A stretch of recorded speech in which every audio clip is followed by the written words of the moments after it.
had to say, have a happy Thanksgiving. If that's all you see, I mean, I didn't even have trouble with the software today. Today was just mental. I said, oh, let's just play a rerun. It's Thanksgiving. People are like scurrying about, planes, trains, automobiles time. My favorite movie, by the way. Those aren't pillows. Favorite line. And I just I could not stay away from the microphone. That's how you know you have some kind of congenital broadcaster's disease. I just could not stay away. I wanted to wish you a happy Thanksgiving because this is a tough time for many people who are going inward. And I'm suggesting that people go inward post November 5th. It's important and not be upset by all the things that are in the news. So I'm going to tell you about some things today and hope you have a great holiday. Um, this is Emil Amok's Takeout, my takes on all things considerable. We come on Monday through Friday, 2 p.m. Pacific. And, after the day's news has happened, the big news today, of course, is that there's a prisoner swap going on between China and the United States.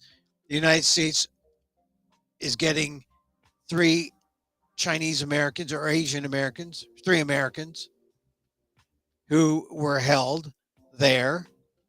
And the upshot, if you're Asian American, because we call this WDAAAT, what does an Asian American think?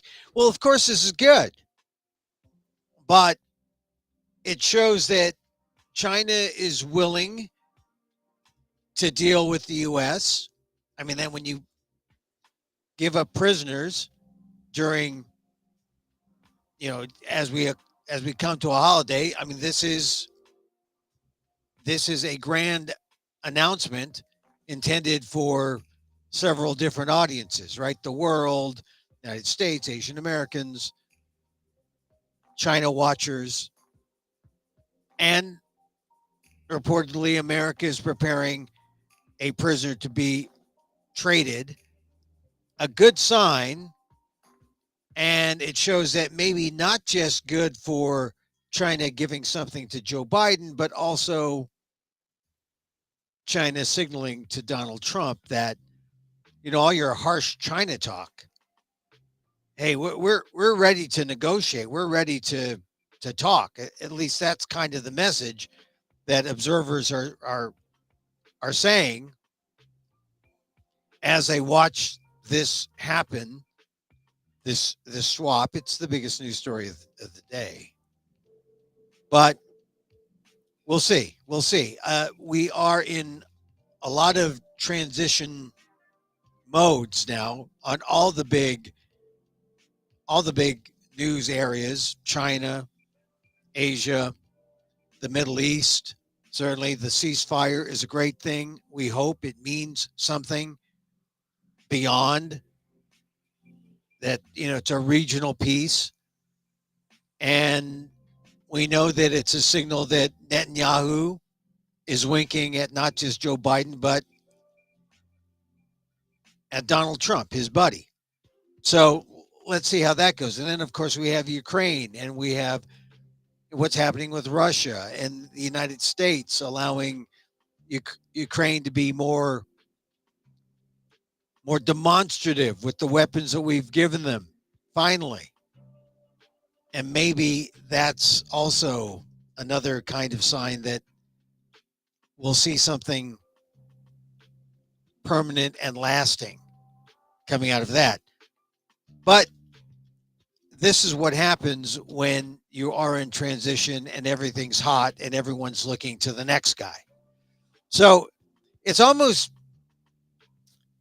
good that we have this holiday coming up where we can just pay attention to each other, pay attention to family, to friends, to loved ones.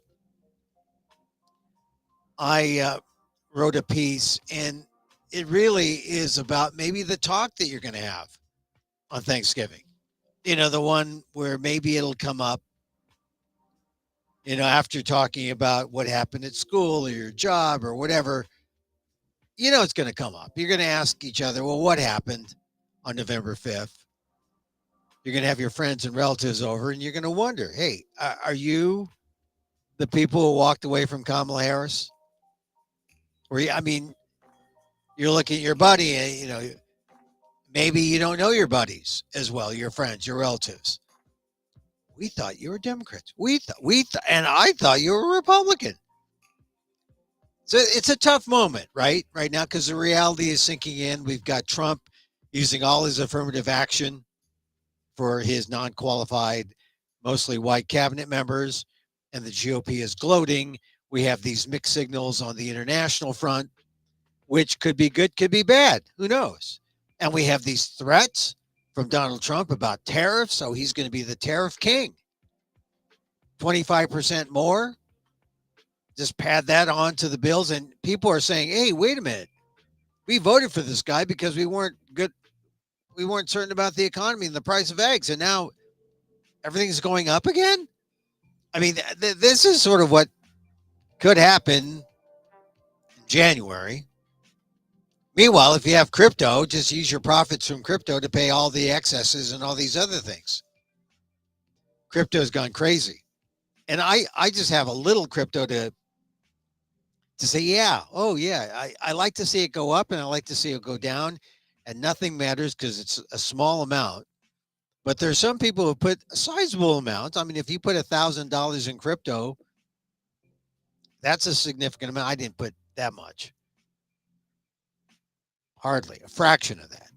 But it's just, you feel like you're in action. Oh, and then when you lose, you don't feel bad. And how the heck you get it out, that's the other thing. Until crypto becomes so common that it's easy to trade. Now, some people out there say, come on, Emil, get with it. It's easy to trade. Yeah. Anyway, this is where we are right now, right? We're halfway in Trump world and halfway out of Biden world. And if you were for one more than the other, if you were more blue than red, then, you're in this mess because there were more Latino, Black, and Asian voters who went MAGA than ever before. Not a whole lot, but just enough. The majority of those groups still voted Democrat, but just enough turned red to shrink Kamala's piece of pie. And that's sort of the bottom line. Republicans are becoming more diverse on the fringe than ever before, which is a good thing. It could be a good thing if we all really tried to talk to one another and work together. That's a big if. But for now, it really all depends on what Trump feels like. What do you feel? What does he feel in a given moment? You got to check out Truth Social. I mean, other people are, and who knows? Like I said, it's a lot of bluster because 25% tariffs will impact industry. It'll impact business, impact consumers, impact what's happening with, the migrant situation, the worker situation. It'll certainly impact inflation. We knew that. We knew that tariffs were inflationary by nature. Still, people didn't, it's sort of like reading the terms of service and on an app or on some kind of digital thing. You just sort of scroll through it and just punch it up. Yeah. That's what the tech world has gotten us. That's how they've gotten us to act toward the fine print. We don't look at the fine print. Just let the fine print go. It's going to be all right. It's going to be all right. It's not going to be all right. There's going to be some pain. And maybe you have enough money to deal with the pain, but most of us do not. There's going to be some pain. If there are tariffs, if Donald Trump is just all bluster. I hope he's all bluster because I just can't imagine he would put tariffs on everything. Although, if you put tariffs on, you won't be shopping at Walmart as much as you thought. And I don't know if I'm going to be shopping at Walmart as much as I thought based on Walmart's pulling out of the, diversity, equity, and inclusion type of their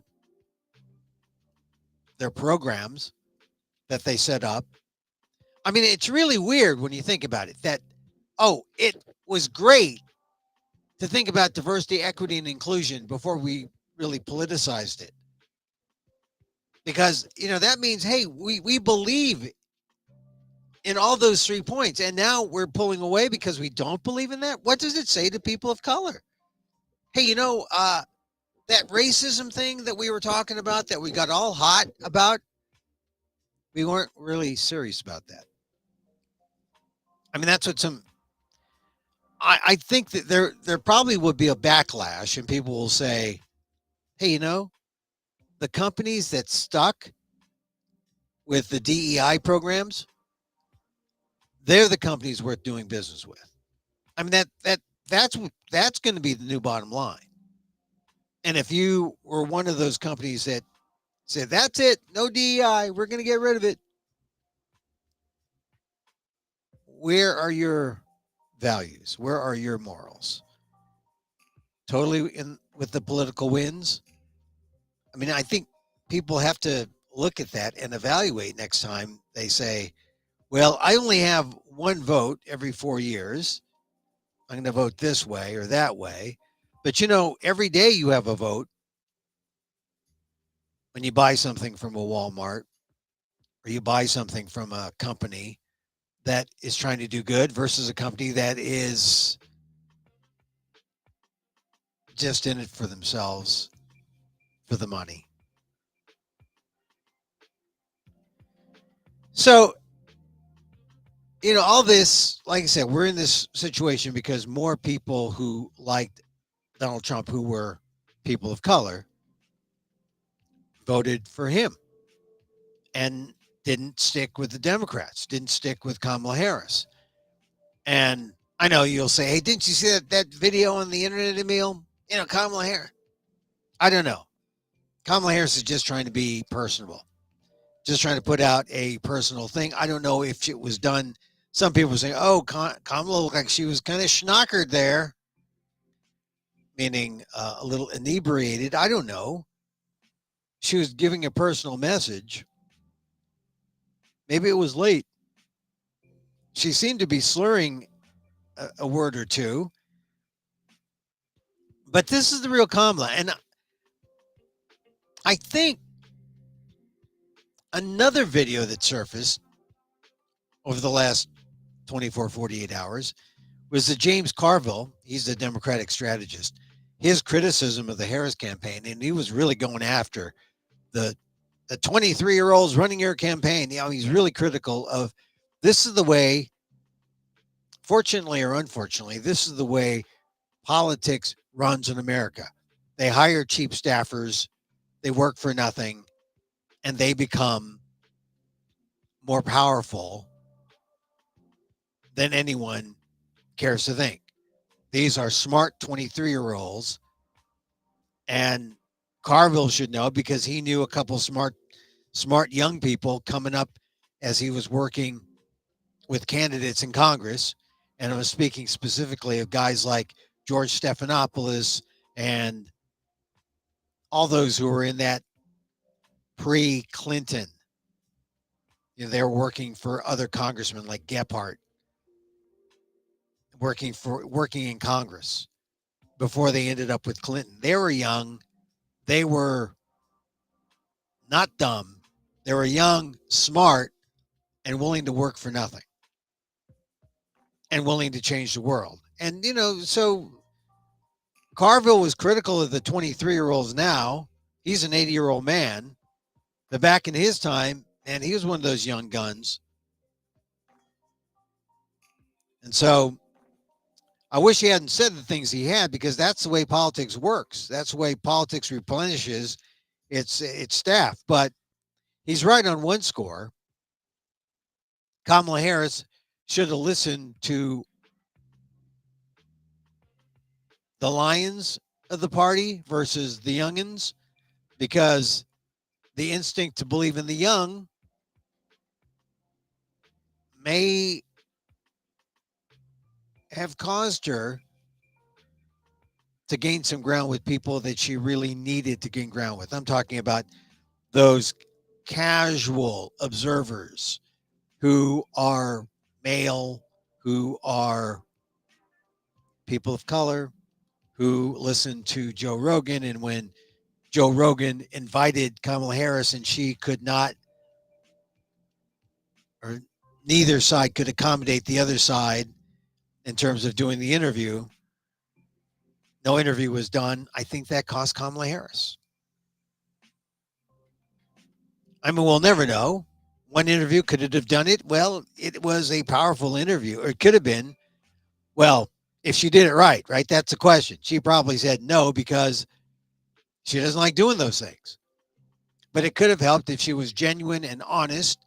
If she was honest as she was with Charlemagne the God on his show, it would have reached millions of people who might have been convinced that all the stuff they heard about Kamala Harris was just baloney, and she was real and genuine and authentic and someone that could be trusted.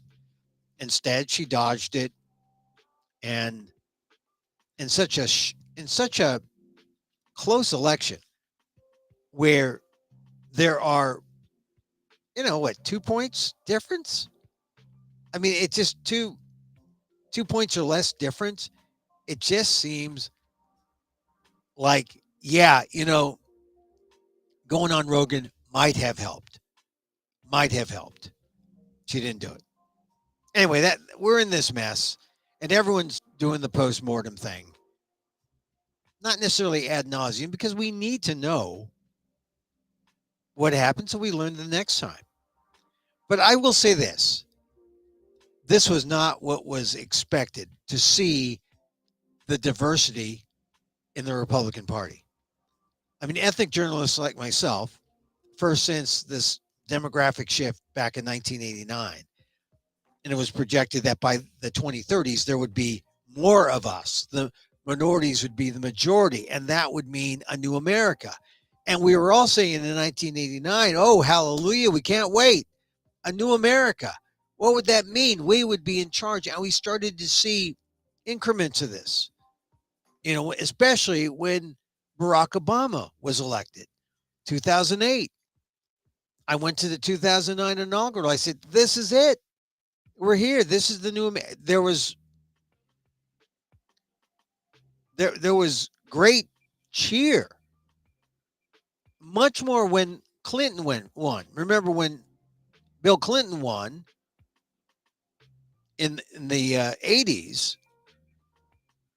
There was this idea that, oh, this ends more than a dozen years of Republican rule. The Democrats are back in power. Boy, everyone was so excited. Excuse me, not 84, 94. Everyone was so excited about the Clinton victory. They were getting the plum book. They called it a plum book. It had all the jobs. Oh, everyone was gung-ho for Washington. They would leave their corporate jobs. They would go, and they wanted to get in. That was the Clinton time was an exciting time. But then the Obama time was even more exciting because, oh, an African-American is president. Oh, this was, right? So when people were talking in 1989 about minorities becoming the majority, oh my God, it really was like, oh, someday we're going to see a new day. And got a little sense of it with Obama in 2009. And when Trump, it's not a landslide, maybe electoral college, maybe, but not popular vote. But when Trump won, there was this feeling that, oh my God, this is, someone just put the car in reverse. And if you drive a stick shift, even if you drive an automatic, you know how it feels like when you're starting to go backwards. And that's what happened this time. The new America, we had hoped, maybe a South Asian, African American female president, Hallelujah wasn't to be. Here we are in 2024, and on election day, people saw a smart, beautiful African American, Asian American woman, and enough of us just said pass. So when voters come to your house, your friends and family, this Thanksgiving, ask them why. You don't want an argument. It's not. This is not the time for argument. This is a time to, soul search. This is a time to really look each other in the eye. But if it becomes an argument, count to 10, take a deep breath, and let it pass. Don't stay political. Go spiritual. Remember the folks who lived through slavery and Jim Crow, those who lived through Asian bachelor societies and the harsh migrant work from the fields to the Alaskan canneries. How did they all cope when they couldn't fight back? They let the outside things go, but they stayed strong on the inside. And they were ready for the day when they would overcome. And they all did. It took decades, but most of them all did. Now, this strategy works when you have that talk and you're all in agreement. You voted Democratic, you stayed blue and now are bluer, aka depressed.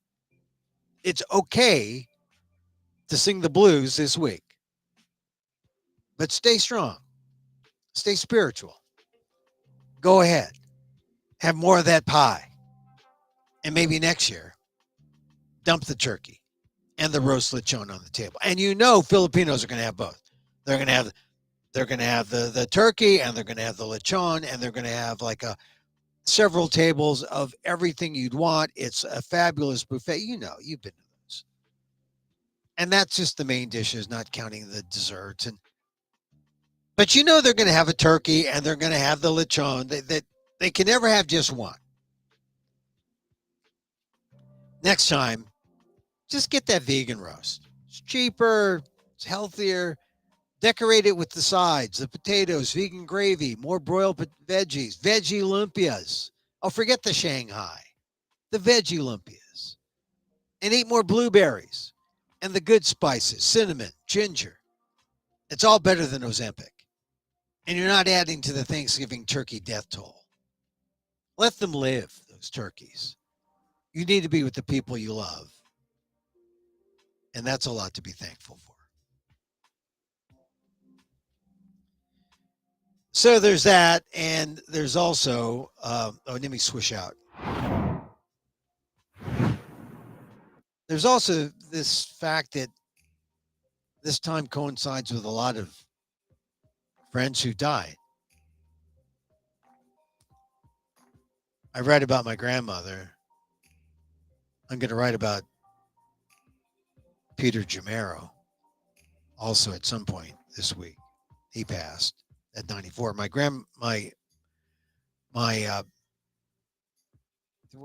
did I describe my mother-in-law, my kid's grandmother? She was 91. So let me begin with her because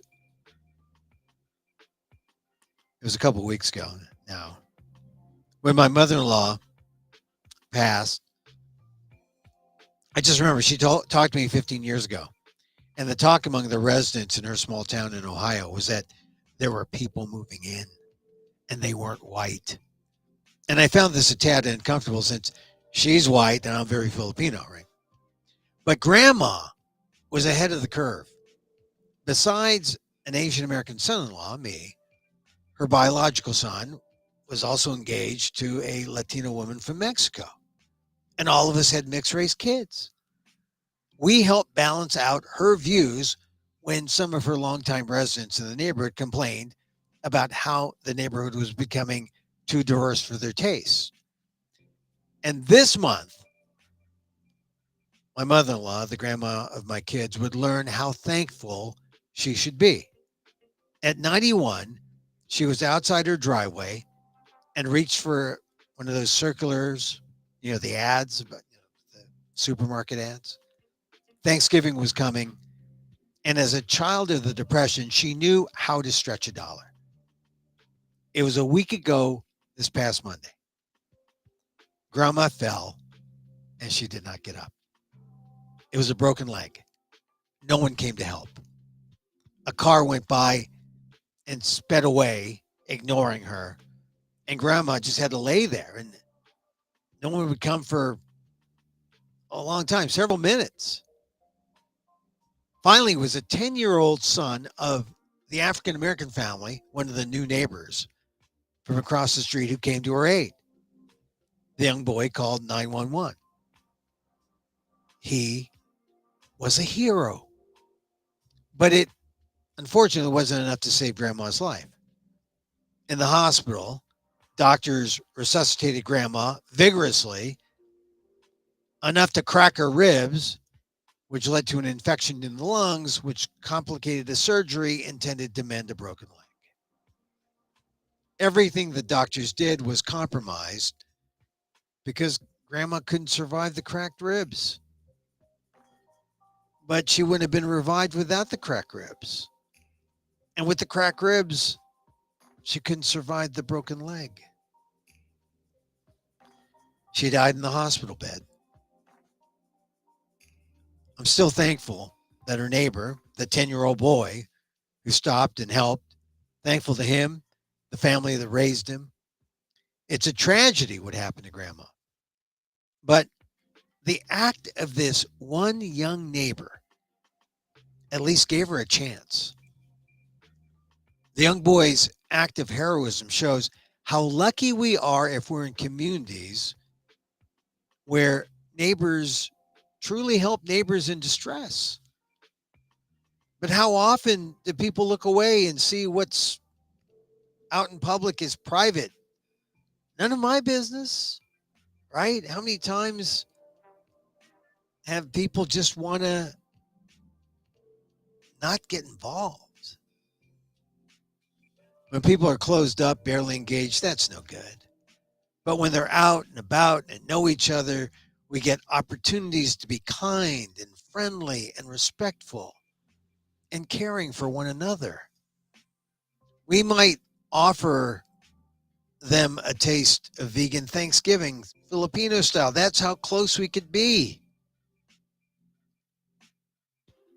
That's a country worth striving for. One for which we can genuinely be thankful for. So I remember grandma.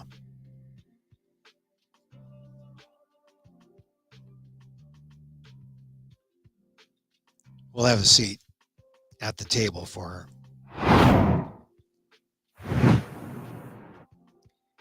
And I mentioned Peter Jamero earlier. He was 94. I thought about him today because someone asked me, well, what thing happened this year? What Filipino historical event happened this year? And I think we're at this point where the passing of people like Peter Jamero is an historical event. Peter Jamero was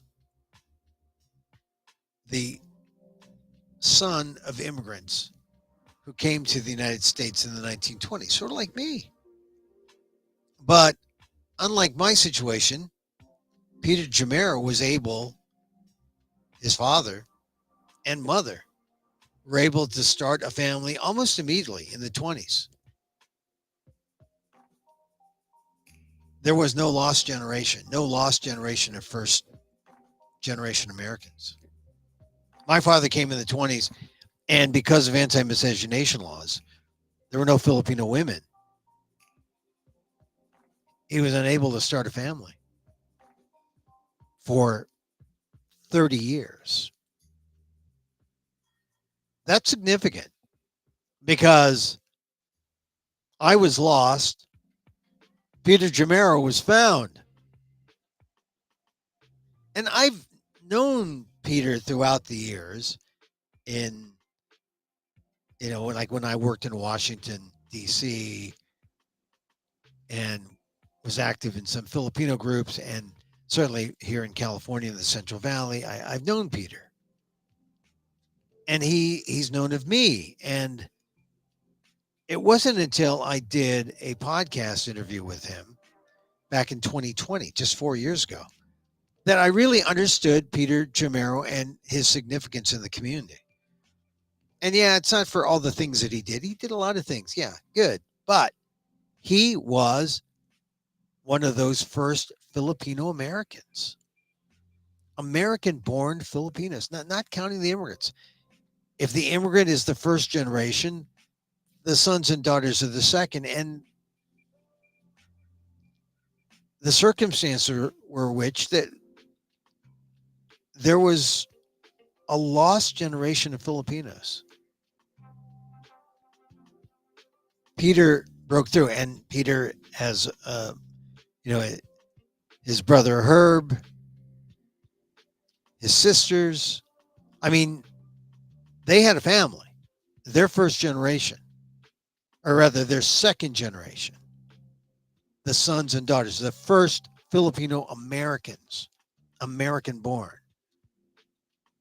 And there was just enough of them so that they could be heard and seen, but still so few that you had to wonder what happened. Was it the racism, the discrimination that Filipinos face? Of course it was. Does anyone know about that story? No. Does anyone care? No. But I was born after my father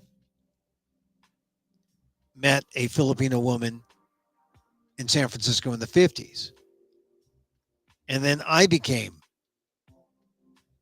one of the group of first Filipino born or first American born Filipinos, but much later. And I just remember talking to Peter thinking, boy, this is the thing. We both look Filipino, but we're American. But we're treated like we were Filipino immigrants. We were treated like the immigrants, but we were American, American born. And that really defines the struggle of a lot of American born Filipinos. And I thought it was unique just to people of that first lost generation. But apparently,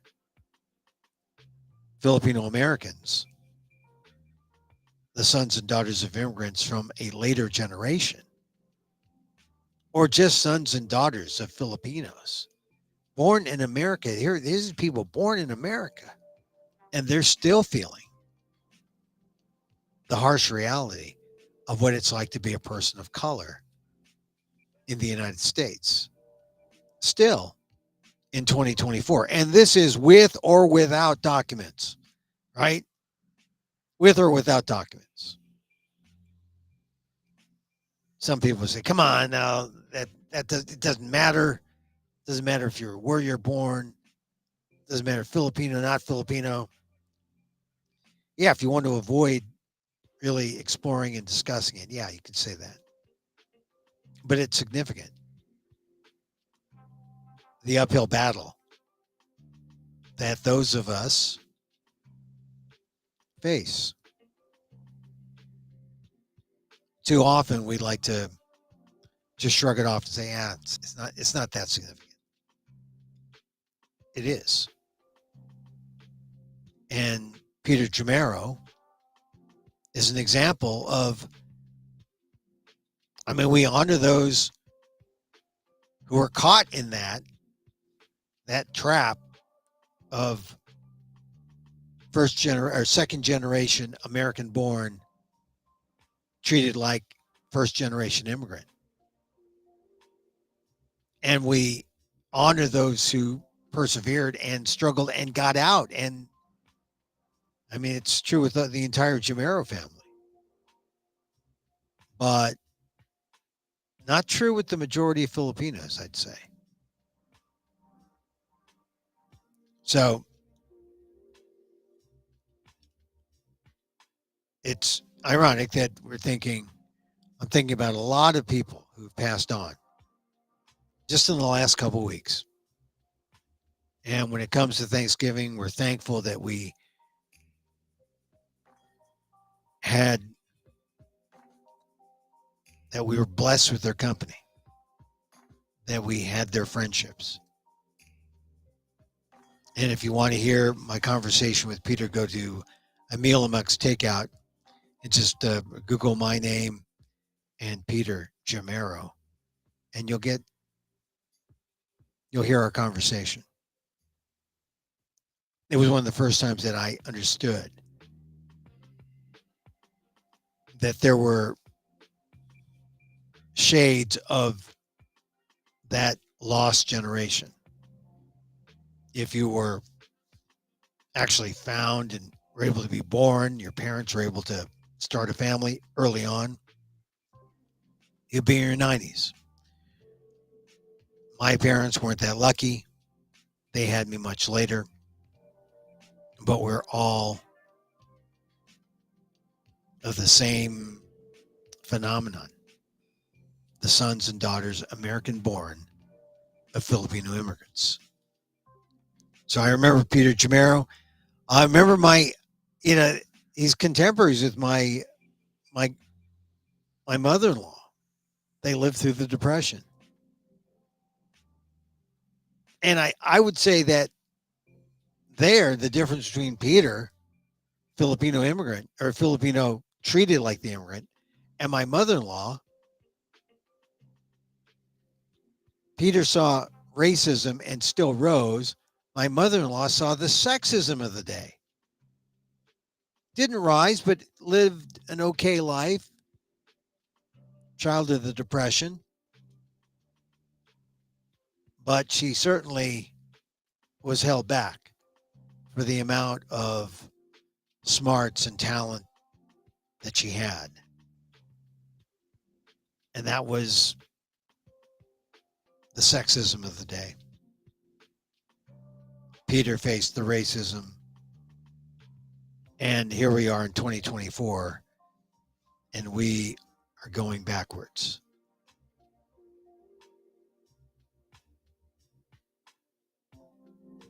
I think that means we need to be thankful for the time that we have between the Civil Rights Act and now.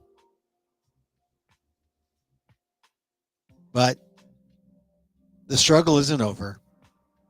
And as they say, the arc of justice bends our way in the end. Okay. Have a great Thanksgiving. You still have time. You still have time if, to get that vegan roast. I have some favorites. Field Roast, that's a brand that they're not sponsors, but that's a good brand. And, Beyond Impossible, they're all out there. You got to look for them. But there are vegan roasts. And then I go to a place out in Berkeley that makes can you have a bespoke vegan roast? It's a great place in Berkeley. But it's really time to get together and talk with the people who are close to you. Because we are coming to, especially when there's going to be more fallout when, Walmart has announced it's going to dump its DEI policies on the same day that their stock goes crazy, and more people are, Walmart is gloating that, oh, we beat Target. Target is like scratching your head. What did we do wrong? But Walmart is winning.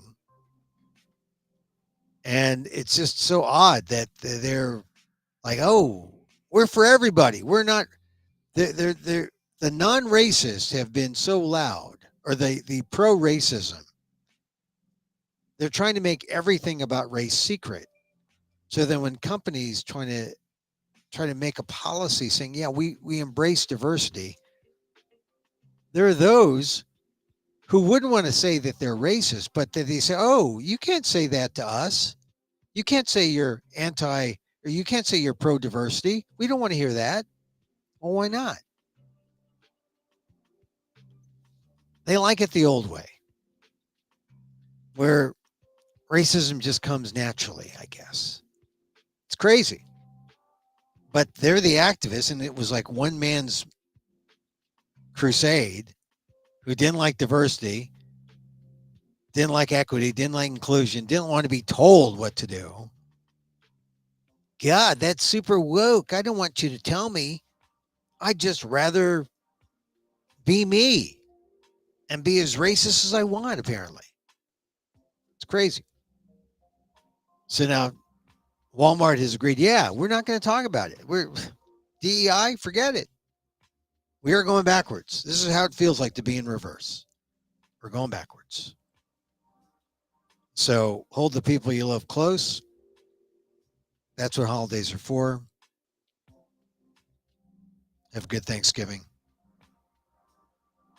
Try to stay away from that dry white meat.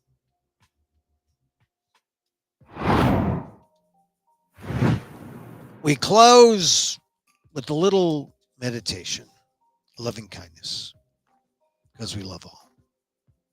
And so, as I wish for me, I wish for you. May you be safe. May you be happy. May you be healthy. And may you live with ease. Happy Thanksgiving, everyone. Till next time. Mahal